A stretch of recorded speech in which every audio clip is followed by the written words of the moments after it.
Me. My pleasure. There is a lot to discuss because news just broke in the disappearance of Nancy Guthrie, the mother of Today Show host Savannah Guthrie. She disappeared from her home in the Catalina foothills over a week ago. And I want to talk about what the FBI just released. I have it on my phone right here because it literally just happened seconds before this conversation.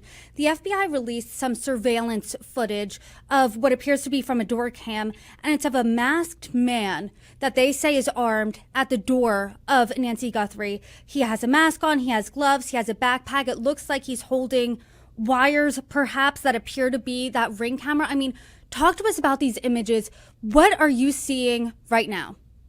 Well, I'm looking at the images on my other screen here, and absolutely, because as you said, this is literally developing as we speak. It's outstanding work by the analysis team, the electronic surveillance team, what's called CAST. So it's outstanding work by the FBI to recover these photographs and these videos, these still photos, because these are still photos, but I'm sure there is video to go along with it that they're holding on to. So they're just releasing some images. My speculation would be that there's video to go along with this. But the fact is, this is tremendous amount of clues to provide, because we could look at the jacket, the shoes, the backpack significantly, because you can really tell the make and model of a backpack by using that. It's gonna take some painstaking work by someone to figure out what that backpack is, but they will figure it out, and then they'll be able to narrow it down. Okay, what stores in the area there in the Tucson area sell this backpack, and then they'll move from there, and that'll generate leads, and they know height, weight, approximate, race, approximately, appears to be a male, but we can clearly see that someone entered that residence. So we can now definitively say that this was someone who should not have been there and entered that home. Now, could this have been a home invasion gone wrong and then they took the woman out of there? That's possible. Or this was a kidnapping, pure and simple. It's still a possibility. But we can definitively say now that there was somebody at the house at that hour and they committed a crime.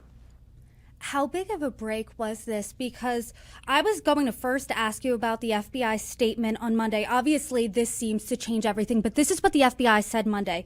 The FBI is not aware of any continued communication between the Guthrie family and suspected kidnappers, nor have we identified a suspect or person of interest in this case at this time. They also added that they still needed the public's help. Now, we are Tuesday afternoon. We see these images. They're very chilling. This person who's at the door has the mask on, gloves on, is armed. I mean, how big of a break is this? Oh, it's a huge break for the FBI and the investigative team there. This is going to generate more information. Up until this point, they've had very little. Possibly a white van that may have been seen in the area. Possibly that white van was at the Circle K. There was very little to go on. And from what I understand, there's very little digital evidence to support this also, because they're looking at the cellular towers in the area. They could see what cell phones may have been in the area, but they don't. Again, that could be hundreds of cell phones. So to narrow it down as to which one is a suspect a person of interest would be very difficult. Not to mention that these individuals clearly are prepared. Individuals are clearly prepared digitally to protect themselves. They're masking their IP address when they're providing communications to TMZ and the local news agencies. They're leaving the watch behind. So to think that there would be make a mistake as foolish as to have their cell phone turned on while they're at the residence conducting this attack, I think that would be a little bit careless of them for something that they've prepared for and looks like that they're working on. So, but we can't leave that out as a possibility. So other than that, whether these communications, those previous emails were from the kidnappers, I have not read the communications, but the little that I've learned about it is that there were communications specific to the inside of the house, specific to certain locations, the location of the watch and other things. There are some suspicious that raise my eyebrows as to certain words that they used, such as USD. Nobody in the United States says USD. They say I want $6 million. But again, it could be someone from another country who's conducting this kidnapping that's in Arizona. To that point, and seeing these photos now, this casts everything in a new light. What do you make of these potential suspect here? Is this a highly trained, highly skilled kidnapper? We're seeing the photos, we're seeing this person, if this is the suspect, clearly prepared based on they're armed, they have masks on, they have gloves on. Then, as you said, we're seeing what was in that purported ransom note. Bitcoin, as you said, there was the USD in there reportedly. I mean, what do you make of the type of criminal this could be?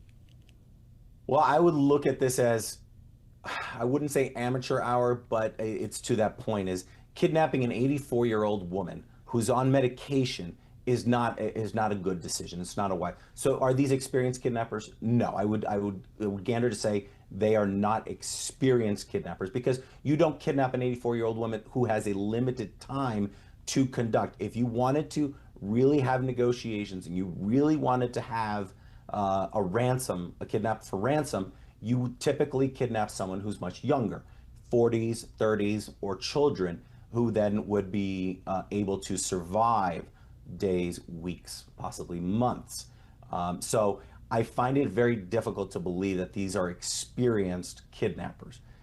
But are they protecting themselves electronically? Yes, they are. But that easily is the things that they're doing can easily be, you can learn on the internet. You can learn it on YouTube and Google search how to protect your IP address. Everybody can have a VPN, it's a virtual private network, to mask your identity. I could be on my computer and pretend to be in England right now. So there are possibilities, and it's not complicated to do that. Just be aware.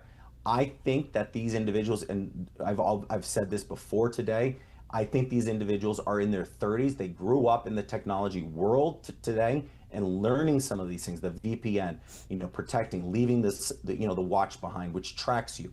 So I think that, and these photographs tend to support that this individual appears to be in their middle ages, 30s, possibly late 30s, or younger. So I think that's what it begins the individual. It creates more leads for the investigative team. If someone sees that backpack or that mask that's very specific, very unique, they could say that sort of looks like my neighbor. Or anybody that sees this and says, maybe I don't know if I should, contact law enforcement, contact the tip line at the FBI, let them know, let them work it out. Every single tip is valuable, no matter how minuscule you think it is. Every single tip may be valuable.